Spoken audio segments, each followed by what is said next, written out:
In this video, I am going to present what I consider to be very compelling proof for the flat Earth. I have total confidence in the data collected and the interpretation of the data, and yet I still don't really understand how this evidence could be so clearly supporting the conclusion that the Earth is flat. Because how could the Earth be flat? I can't even begin to wrap my head around that concept. But the evidence clearly supports this conclusion. I stumbled onto the flat Earth about 6 months ago, and I would say that since that time I've watched close to 200 flat Earth videos, maybe 1 or 2 per day, with a focus on videos that presented empirical evidence. And out of everything that I saw over the last 6 months, I never encountered anything that conclusively proved the flat Earth to me. I ran across a lot of videos that were very convincing, but nothing that ever sealed the deal and just convinced me 100% that this was true. There was always some little shred of doubt in each video, some aspect of the evidence that was ambiguous or subjective and could be called into question. So I started trying to develop some ideas for experiments or observations I could make to prove one way or the other conclusively whether the Earth was a globe or flat. I didn't really have an opinion on the subject, but I felt that the debate was interesting. I went through a lot of concepts and actually went out and did some experiments and didn't really find anything that I thought was going to deliver proof until I happened upon this test, which is actually quite a simple idea, but I believe delivers conclusive proof of the shape of the Earth.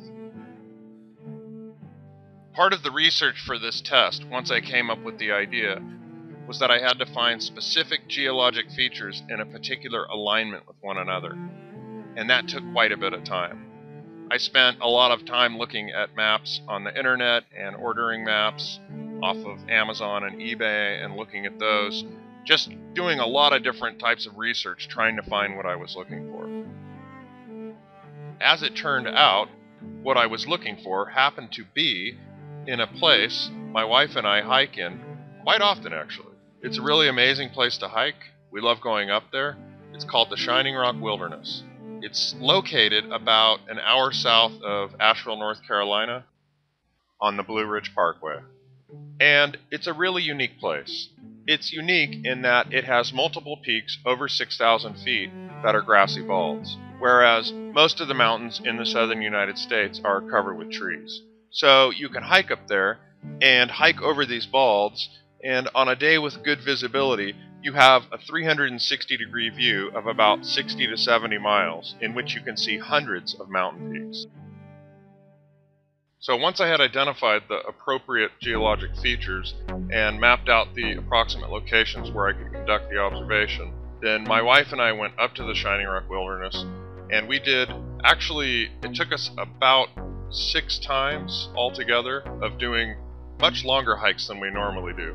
We usually hike maybe an hour and a half or 2 hours a couple of times a week, and this required 5 and 6 hour hikes to get near the areas I had pinpointed on the map. So the way the process worked is we'd get into that general area, we would be on a trail, and we would kind of set up a mini base camp where my wife would wait for me, and I would descend off of the trail and make my way through the really dense brush of the mountainsides, trying to locate the precise point where I could complete the observation. We repeated this process until we finally found the right location to conduct the test. And we ran into a variety of issues while doing this. Sometimes the ridge I was on would descend too quickly, and there would be a ridge in front of me that would be blocking my view, or the ridge wouldn't drop fast enough and my angle would be wrong, and I wouldn't have the line of sight that I required. It was tough to get at the right elevation and also have a view of what I was trying to see. Then we also faced weather conditions. We'd have clouds move in, or it would get hazy towards the afternoon, and I would lose that 45 miles of visibility that I required to do the test. But eventually we did find the location to do the test, and what I saw when I got there was shocking to me. I mean, before I even set up the camera or anything, and I just looked out across towards the features I had identified on the map and saw them, as I expected I would, what they were showing me was that the curvature that should have been there, it just was not there. There was no way around it. The evidence I collected proves that the Earth is flat, which is ridiculous. But I welcome anyone to challenge this evidence and show me how it says anything other than the Earth is flat.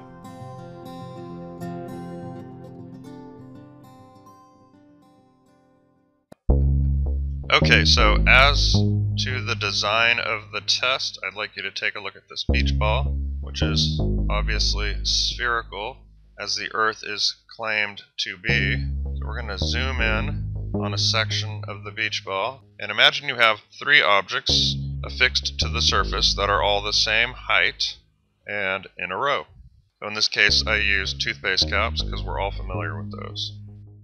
The regular line that connects the tops of those caps will also connect the bases and give you a very accurate representation of the shape of the object they're attached to, which in this case is the beach ball. So get rid of the line and the caps, and we're gonna zoom back out and get rid of the beach ball.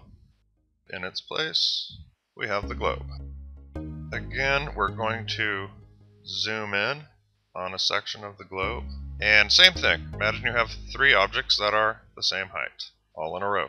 In this case, I chose mountains because most mountains all over the world, the elevation has been recorded, and there's lots of sources for that. It's fairly easy to find three mountains in a row that are the same elevation. It took me some time, I think this, because it was the first time I ever did it. Trying to locate this was actually pretty difficult and time consuming, because you need three mountains of equal elevation, or actually you need two. One on either end can be higher, and you can actually just go down a little lower from the peak to make the elevation. But it requires certain characteristics.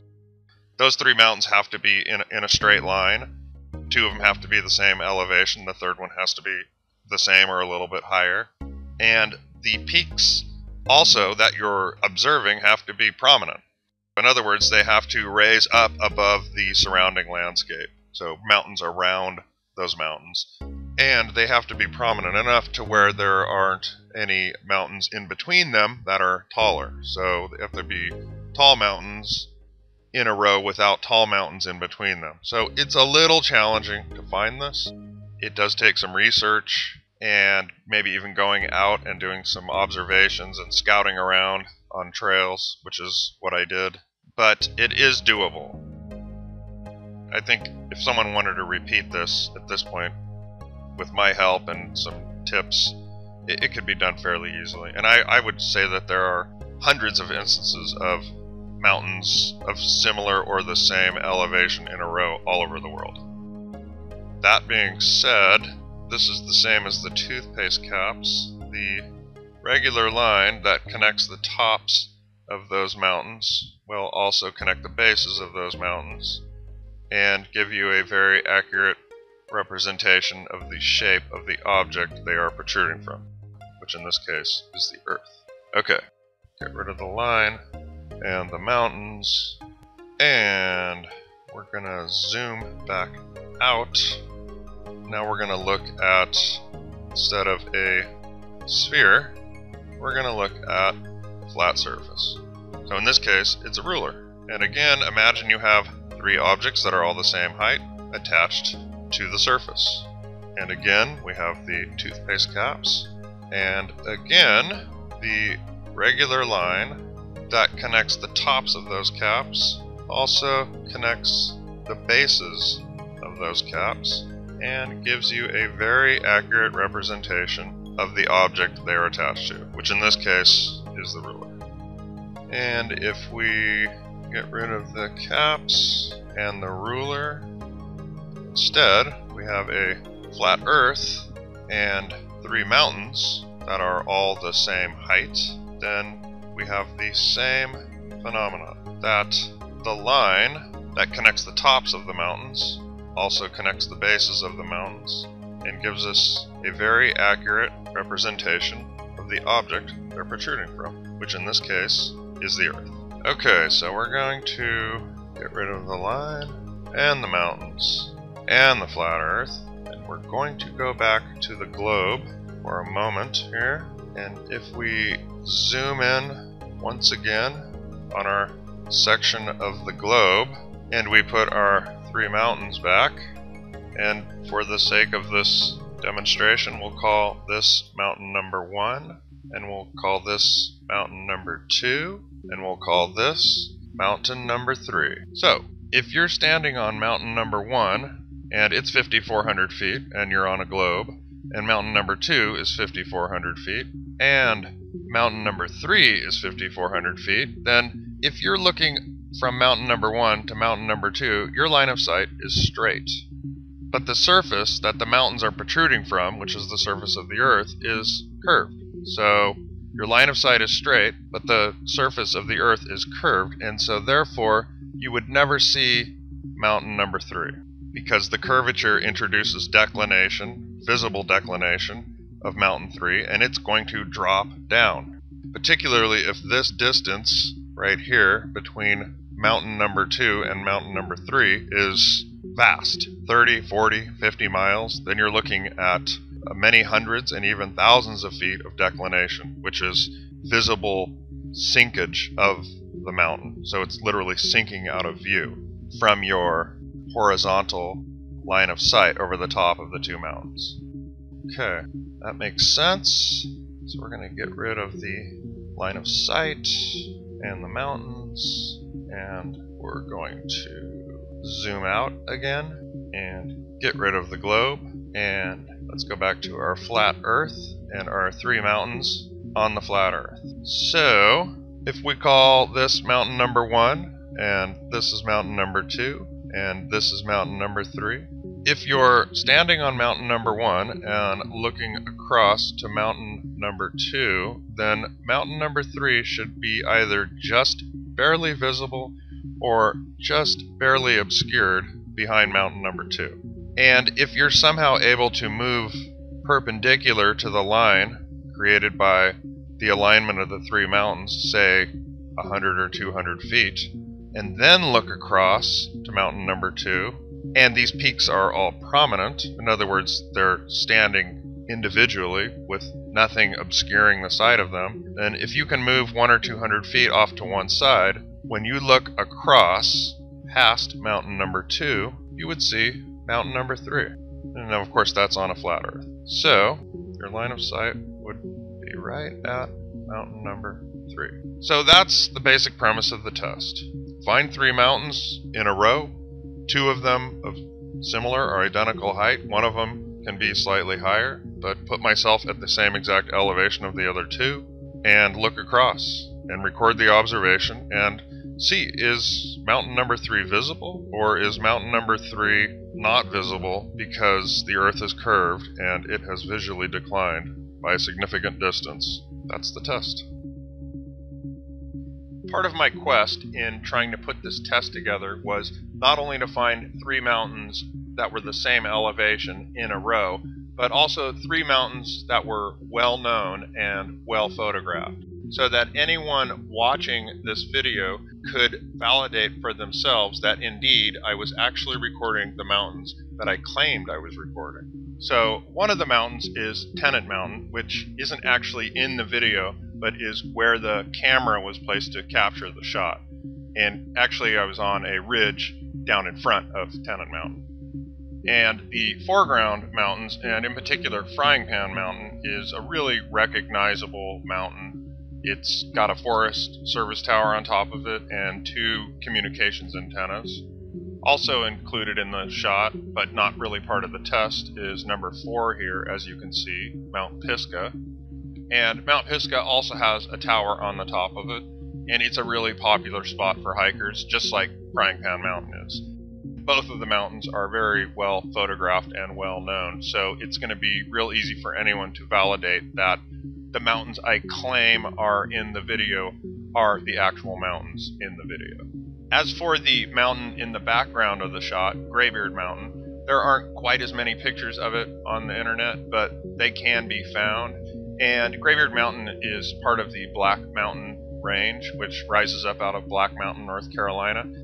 There's really only maybe 9 or 10 prominent peaks on the entire Black Mountain Range. So with a little bit of work, it's fairly easy to confirm that the mountain I'm claiming is Graybeard Mountain is indeed Graybeard Mountain.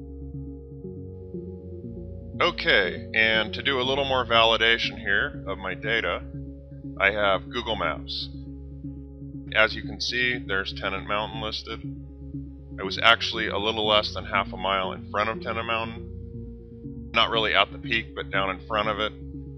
And you can see that the distance from Tennant Mountain to Graybeard Mountain, not the trailhead, this is the only thing they list, is the trailhead.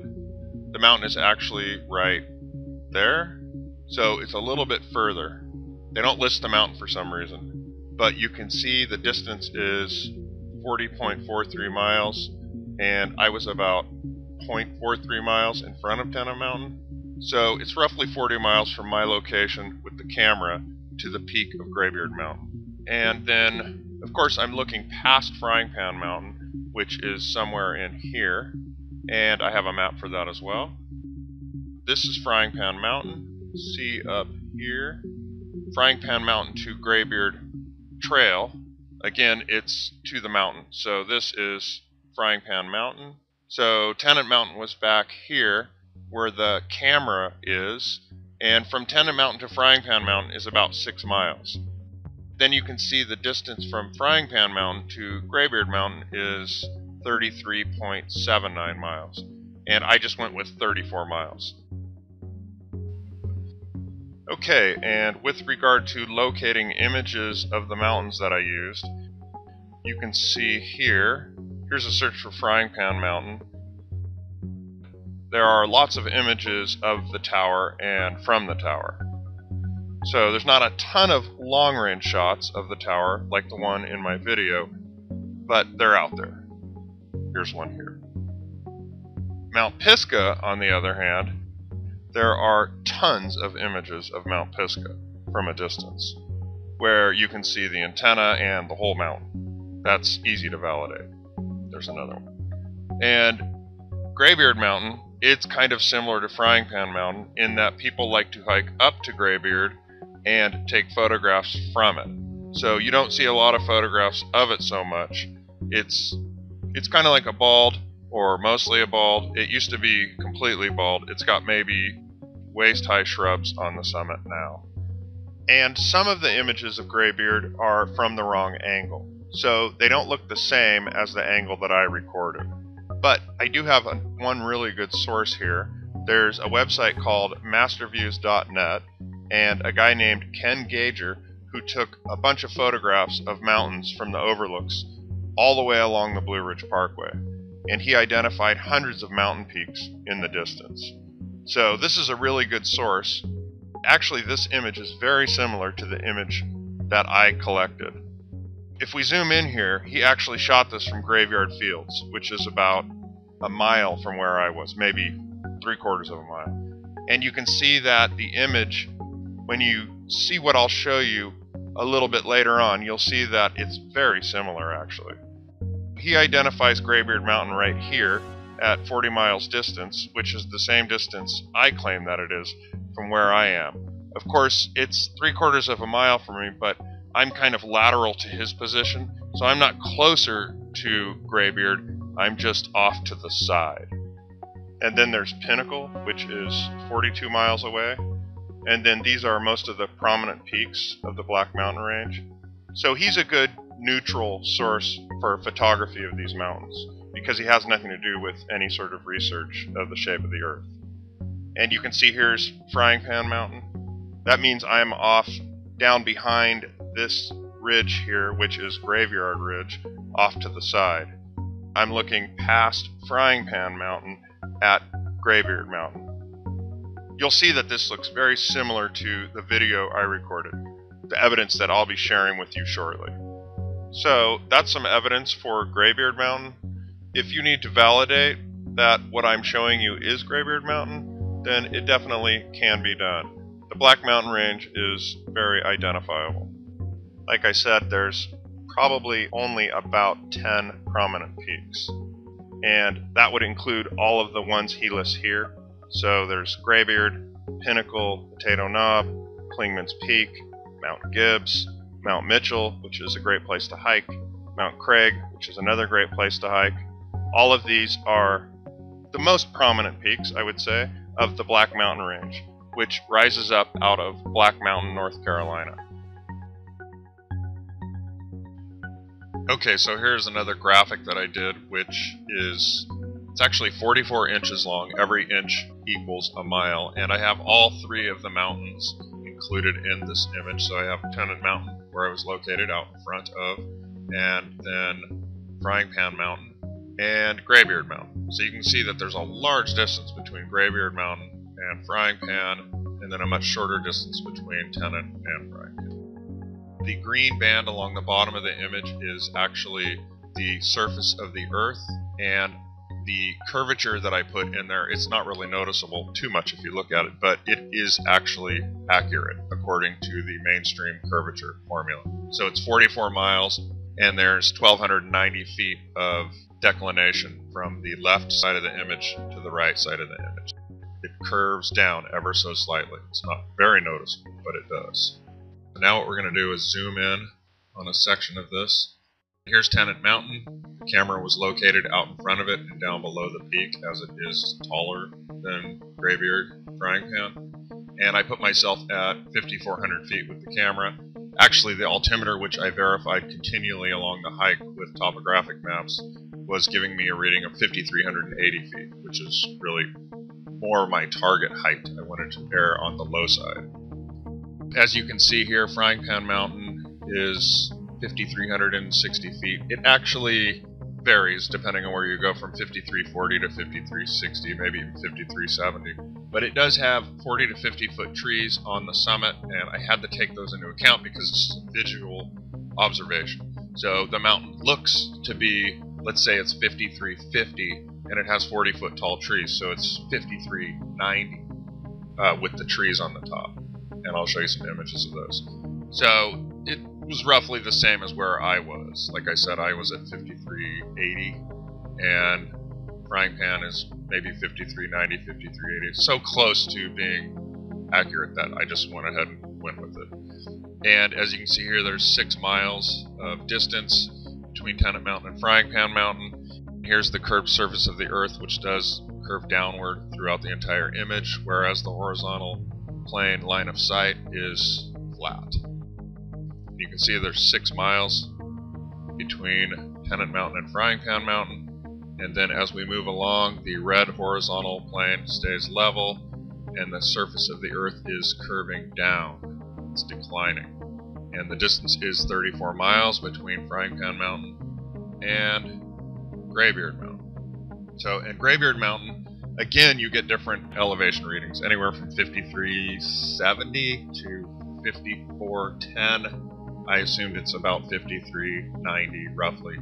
And it has maybe 5 foot tall little shrubs on it. So it's going to appear to be 5,390, 5,395. It's going to be visually appear very, very close to the same elevation as Frying Pan Mountain. And then I've got a little bit of graphic in here. It just shows the declination we should have. You can see that, well, I'll just read this. The standard Earth curvature formula stipulates 770 feet of declination over 34 miles, and I will verify this shortly. This means Graybeard Mountain should visually sink to 4,630 feet. That would be 5,400 minus 770. It should not be visible from the camera position. Also notice that the scale is very accurate, as 7 times 770 equals 5,390, which is very close to the actual height of Graybeard Mountain. So in other words, the horizontal line of sight established from the camera position over the top of Frying Pan Mountain would be right here, and the 770 foot of decline is how far Graybeard Mountain should sink down out of view. So you shouldn't be able to see it looking across on a straight line. It should be down out of view by 770 feet, which is a substantial distance. And here are some of the elevation numbers for the mountains in the test. So I'm going to use summitpost.org, which shows Graybeard Mountain at 5408. I've seen it at 5375, 5385. I kind of figure it's right around 5400 feet, maybe 5395. And visually, it's not going to appear much taller than that because here's what the top looks like. So these are very low shrubs, maybe 3-4 feet tall. So you can walk around up on the top of Graybeard Mountain and you're just going to have a clear view, 360 degrees. So they add maybe 5 feet onto the top, visually speaking. So Frying Pan Mountain here on summitpost.org is 5340, and again I've seen it from 5320, maybe 5330, all the way up to 5370. So I take 5340 or 5350 as an average. And there are large trees. So this is the trail going up to the summit, and this is not far below the summit at all. The trail is actually quite short, and it looks like this the whole way up to the top and over all the way to the tower. And then here's a shot of the tower. You can see the trees all around it. I estimate those trees to probably be 40 feet tall. So if it's 5340 or 5350 and you have 40-foot tall trees, then you end up with, visually it's going to appear about the same as Graybeard Mountain and about the same as my camera position. And to verify the 770-foot number that I referenced, I'm going to use some mainstream sources for Earth curvature. This is DizHub, as you can see. It's a heavily used Earth curvature calculator by flat earthers and others as well. We're going to put in our numbers here. Our eye height is the height that we are above what we are observing. And that's going to be 0 because the test that I designed incorporates 3 equal heights. So that'll be 0. It would be the same as if your camera was exactly at sea level and you were recording straight out across the water. So your camera is level or 0 feet above what is being observed, which is the ocean in that case. And the same would be true for a camera at 10 feet above sea level. Imagine you're filming objects floating in the water that are 10 feet tall. Well, the camera would be 0 feet above the tops of the floating objects. So the eye height here would be 0. And our target distance is 34 miles. If I calculate that, we get 770 feet, which is exactly the amount of declination I said we would have. And here I have another Earth curvature calculator. Just to verify this, I put in 34 miles as the distance, and the height of the observer above what is being viewed again is 0. And I calculate the hidden amount, which is the same as saying the declination, and it's 770 feet. So again, that matches the number that I provided. And then here we have one more website. I just wanted a few sources here to validate my number. This is someone who's not a flat earther. It's actually a math website. He's talking about the formula for the Earth's curvature. Here's what he says here, that flat earthers often claim that the curvature of the Earth's surface is 8 inches per mile squared. That's true enough over distances of several miles, and that the horizon should therefore have a noticeable curvature when viewed from low altitudes. He's basically saying that you wouldn't be able to see it. But he does use this formula, which is 8 inches per mile squared. If you go here, and I use that formula, so it's 8 inches times the mile squared, so 34 times 34 gives us the declination in inches, because we were calculating in inches there. And then if we divide by 12, we get the declination in feet. 770 feet again. I just wanted to confirm that my figure of 770 feet is an accepted mainstream number based on the accepted formula for the curvature of the surface of the Earth.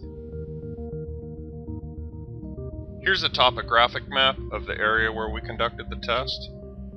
This is the Blue Ridge Parkway, and this is the turnoff to the Shining Rock Wilderness. Our main trail that we took in was the Ivester Gap Trail.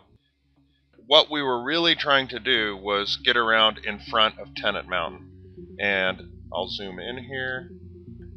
The reason for this is that Tennant Mountain is in a line with Frying Pan Mountain and Graybeard Mountain, but it's 6,040 feet tall, so it's too tall to conduct a test from the summit. The idea was to get around to the front and get down to 5,380 feet in order to do the test. So the first two attempts we made were off of the Ivester Gap Trail down this purple trail. You can see here the trail runs just under the 5,600 foot interval at about 5,500 feet. So I dropped down from the trail about 120 feet, and I went back and forth on this mountainside trying to get a view down this line of sight towards Frying Pan Mountain and Graybeard Mountain. The problem was, though, is that it was either this ridge or this ridge, I didn't know which at the time, or maybe even one further out front was getting in the way of the shot. We went up here twice in this area until eventually we just had to give up, because I could not get a view. Then we decided to continue out on the Ivester Gap Trail. These purple trails denote our failed attempts, so this was our second failed attempt. The problem with this trail was that by the time we got to the line of sight, the trail had descended to about 5,300 feet, which was just too low for the test. As we were trekking around the mountainsides here, we came to realize that this ridge that didn't have a trail was most likely the one that was blocking my view, and also where I would get the shot. So we set up a little base camp approximately 20 feet below the trail. Here's our little base camp, you can see.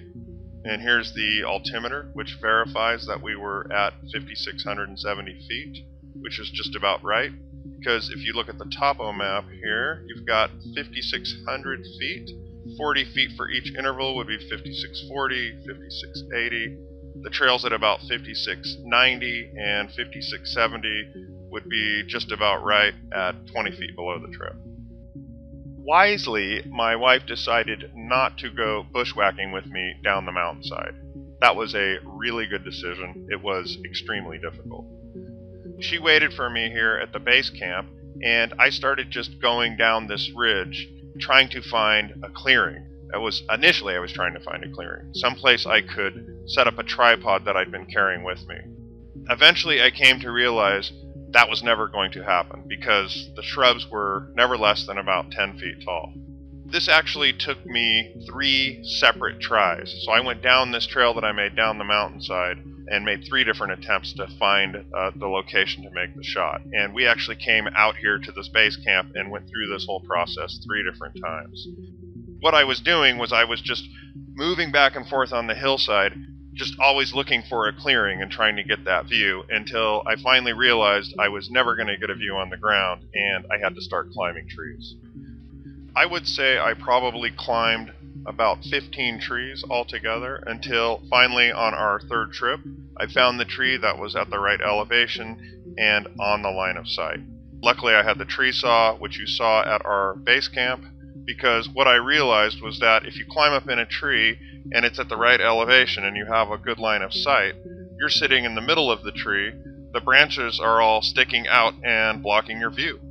But luckily I did find the right tree, and I was able to cut away the branches and conduct the test, record the observation, and you will see that shortly. Here's another piece of data I'd like to share. This is a website called Peak Finder, which surprisingly I did not discover until about 3 weeks ago. This would have been really helpful in locating the mountains to do the test. I actually used to go up to Shining Rock Wilderness and look around at all of the distant mountains and wonder how I could identify them. I had actually even gone to a lot of different websites trying to find a way to identify mountain peaks. I'd gone to a site called Peakware and Peakery and probably several others, and just happened to miss this site. But anyway, this is going to be really valuable for us right now, because This site is going to validate my claim as to which mountains we're looking at. So you can see here that this is the view from Tennant Mountain, which is correct because we're on a ridge slightly below the summit of Tennant Mountain. This is a really amazing technology in that you can virtually stand on top of most mountains in the world as long as they're recorded, and you can spin around 360 degrees. If you use this binocular tool here, you can actually click on almost all of the mountains around you, and you will get the elevation and the distance from you and the direction to that mountain. If we zoom all the way out here, you can see this is most likely the ridge we were on, and I was somewhere right about here.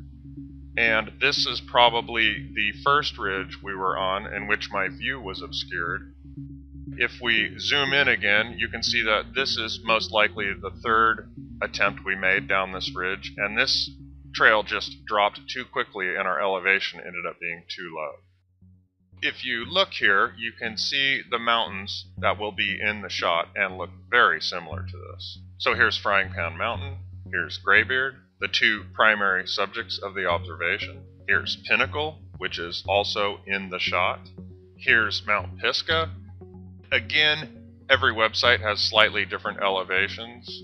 So this website has 5,318 feet for Frying Pan Mountain, which is a lower elevation than I had claimed previously, but at the same time this website lists Graybeard as 5,364 feet. So that's only 46 feet of difference between the two. Okay, so that's it for the subject of the test.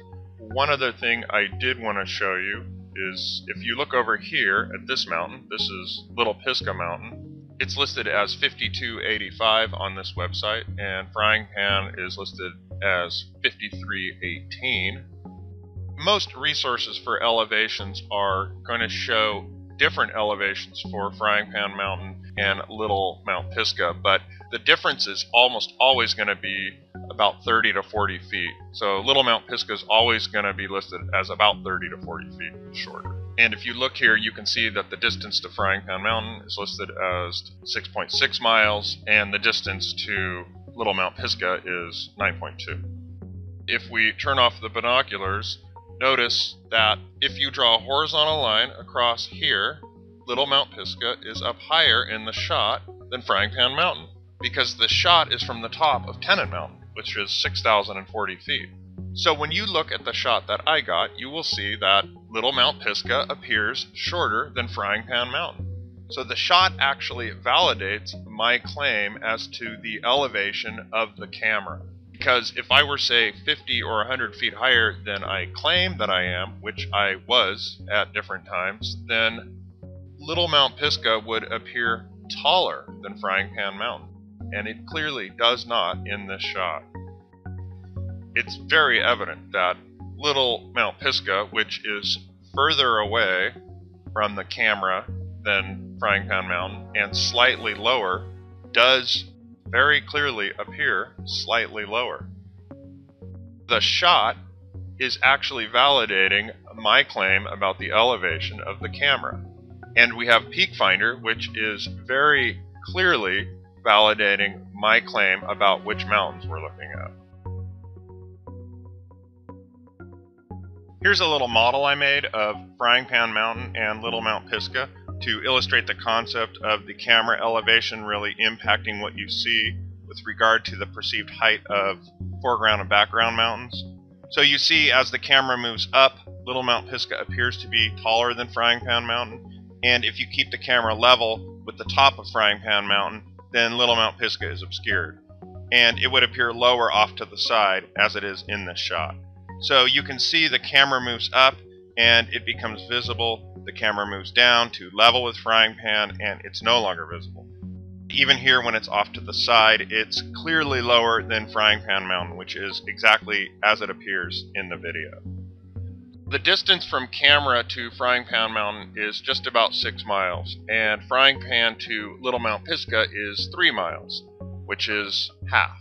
So if I were to raise the camera up 100 feet, it would cause Little Mount Pisgah to visually raise up half of that 100 feet, which would be 50 feet. Seeing as how it's only 30 feet lower than Frying Pan Mountain, it would appear to be taller.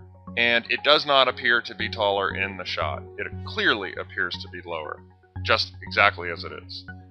The same would apply if I were to, say, have the camera 60 feet higher than what I'm claiming. Then again, at that point, because Little Mount Pisgah is about 30 feet shorter than Frying Pan, it's going to appear to be level with Frying Pan, and in the shot, it appears clearly to be lower than Frying Pan Mountain.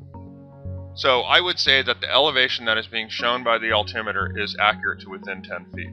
I feel very confident about that.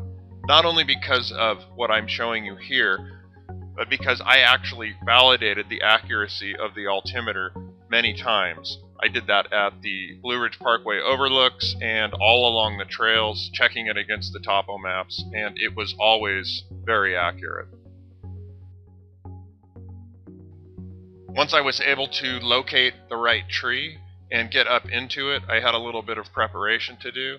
So the first thing I had to do was cut away the branches that were obstructing my view. I also brought a cordless drill and some pieces of wood and screws with me, and I built this little camera platform to stabilize the shot, because on previous attempts in other trees, the shot was extremely shaky. Actually, the wind was blowing stronger on those other days. Luckily, on this day, the wind was milder. With the platform and less wind, the shot ended up being fairly stable. Here is the actual shot, and this is the shot, the one that I was trying to get the whole time. You can see here that the altimeter reads 5382. What we're going to do real quick is take a look at Frying Pan Mountain and Little Mount Pisgah before we continue with the shot. We'll go ahead and freeze it here, and you can see that Frying Pan Mountain, as I claimed previously, does appear taller than Little Mount Pisgah. We're going to zoom in on this, and you can see here that this horizontal line, Frying Pan Mountain, looks a little bit closer to it than Little Mount Pisgah. Now, of course, there are things that could cause this to look this way, and my claim could be incorrect. I could be out of level by 1 or 2 degrees. It's possible. And the elevations for all of these mountains, the more sites I go to look at elevations, the more numbers I get for these mountains. But they're always within 30 or 40 feet. Usually 30 feet, and occasionally they're off by 50 feet. So the elevations could be slightly different than what I'm reporting, but we're close. Everything's very close. And the elevation of the camera and the accuracy of the altimeter could be called into question. Maybe I wasn't at the exact elevation I say I was, but again, I know I was close. I have a great deal of confidence that I was within 10 feet of where I claim I was. But anyway, this right here, this shot does actually suggest that I was at that elevation. Little Mount Pisgah being 9 miles away and Frying Pan being 6 miles away, if I was, say, 100 feet higher than what I claimed, then Little Mount Pisgah would appear higher, and it doesn't. At the very least, they're level, which clearly implies that I'm very close to the elevation that I claim I'm at.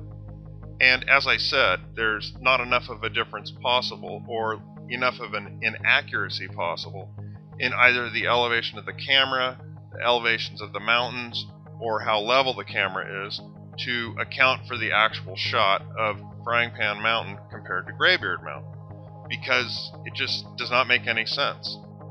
None of the explanations or reasons or justifications that I could come up with to explain it away actually do explain it away. I'm going to zoom back out, and we will continue with this shot shortly.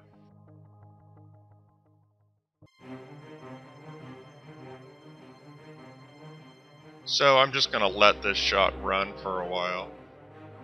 I captured a lot of this video, and none of it is great. My camera's fairly good. The stability of the little platform I made was okay. The tree was moving around a little bit. I was moving around a little bit. But it's clear. You can see what I intended to have you see. There's Frying Pan. To the left is Graybeard. To the left of that is Pinnacle. To the left of that is Bald Knob. And Graybeard and Bald Knob are basically about 5,400 feet in elevation, which is about the same as Frying Pan Mountain. But they're 34 miles back. Actually, I think Bald Knob is 36 miles back. In this shot, you just see no... There's the altimeter again. And one note on the altimeter is that, I checked it when I got back to base camp. Every single time it was accurate. I checked it when I got back on the trail. Every time it was accurate. So I don't have any reason to believe that it's inaccurate. I'm just trying to play devil's advocate here and look for what could possibly be wrong with this observation. This observation shows these mountains on a flat plain. Now, I don't know why that is. I mean, I can evaluate evidence and tell you that that's what the evidence says, and I don't see any evidence for refraction.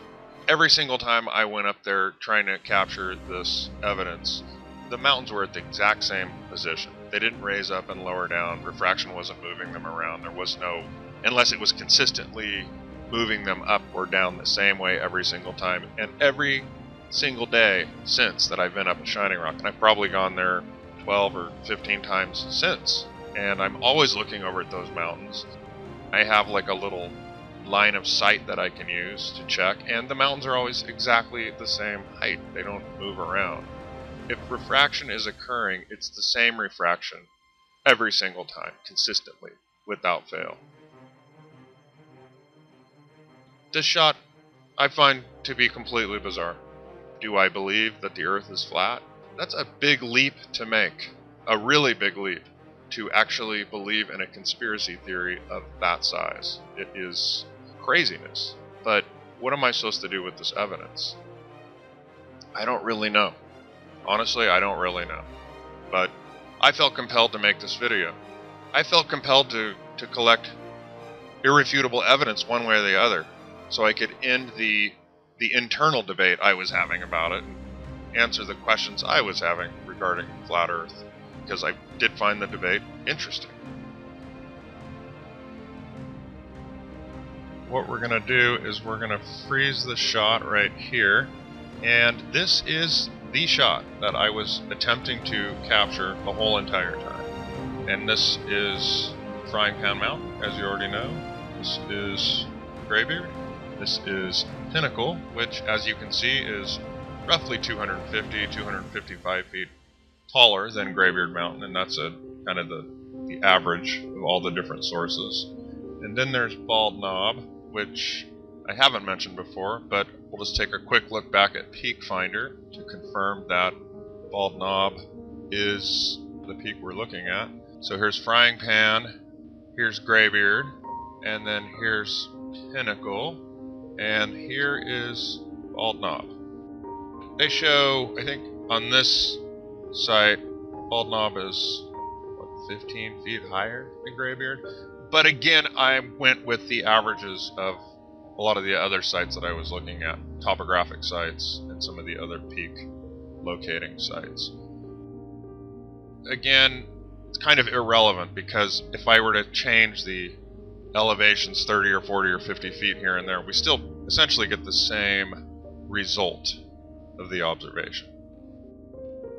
If Graybeard is 5395, Bald Knob is 5375, that again is an average.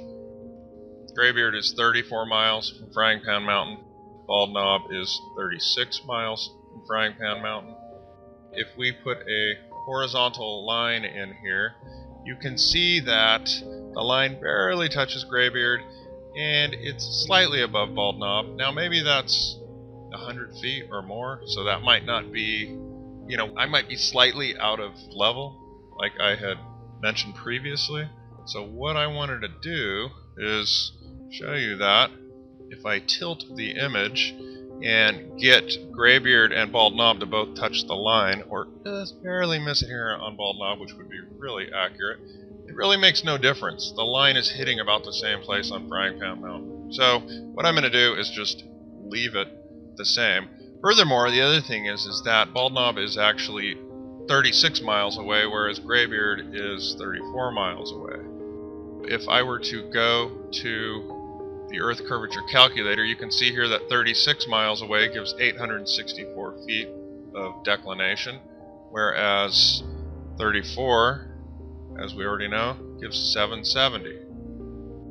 770 versus 864, well, that is 94 feet of extra declination.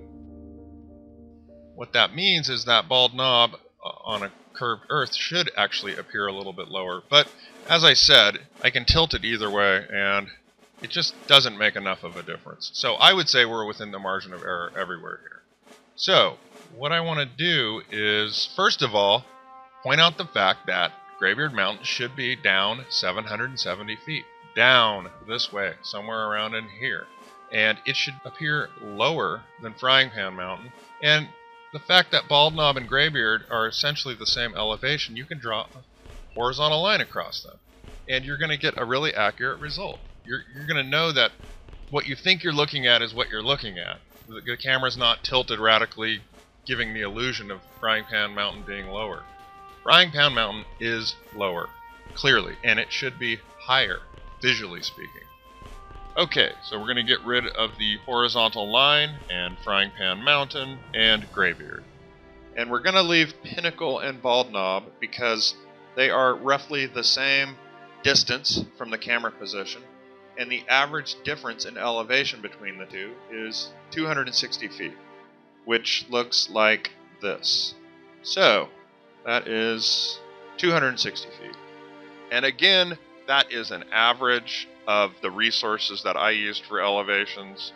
Some sites listed the difference at 280 feet. Other sites listed it as little as 240. I chose 260 as a nice median number. And again, I could change that number by 10 or 15 feet, and it's not going to have any sort of real impact on the final rendering. The outcome will basically be about the same. So 260 feet times 3 looks like this. So 1, 2, 3 is 780 feet, which is the approximate declination which should occur and is not present in this observation. So the declination we should be witnessing should be from here to there. So, in other words, let's get rid of all this now, and get rid of Pinnacle and Bald Knob, and we'll put Graybeard back.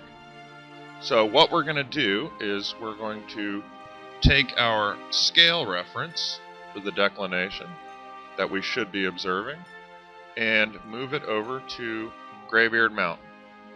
And then we're going to get rid of all of the lines but the bottom line, and this is roughly where the top of Graybeard Mountain should be. So, this is our outline of our mountains. Then our mountains should actually be roughly down about here, not up here. So if we go by the mainstream accepted and taught curvature formula for the spherical surface of the Earth, then Graybeard Mountain should not even be visible. We shouldn't be able to see it. So, and maybe, as I've mentioned multiple times, the elevations are slightly off by 20, 30, 40 feet. And so maybe Graybeard should be right there. Or maybe I'm out of level with the camera, and Graybeard should be right here. But there's no possible way Graybeard should be right here. It should be there, roughly speaking. We should not be able to see it. So this is the conundrum, the paradox, the thing that I have tried to figure out ever since I collected this data. Why is Graybeard up here when it should be down here? Why is this entire mountain range up much higher than it should be? Frying Pan Mountain, Graybeard Mountain, and Bald Knob are all roughly the same elevation. But Graybeard Mountain and Bald Knob are 34 and 36 miles behind Frying Pan Mountain. So they should be massively declined out of view. And they're not. They actually look as though they're on a perfect level with Frying Pan Mountain, which is only possible if the surface they are protruding from is level, unless somebody else can offer me some other explanation. So that's my video, and that's the evidence I present. I welcome anyone to explain this to me in a way that makes sense as to why these mountains appear essentially level with one another, and explain to me why there is zero curvature recorded in this observation. The only explanation I can come up with is that the surface they're protruding from is flat and not curved. But if there is another explanation and someone could offer it to me and it makes sense, I am perfectly willing to accept it. So thank you for watching my video. You can leave comments or write me an email if you'd like, and I will definitely get back to you. As I said, anyone who can explain this to me in a rational, logical way, I would greatly appreciate it, because I have spent many hours trying to explain this to myself, trying to find a reason other than the Earth is flat for this observation, and I've yet to find it. Thank you.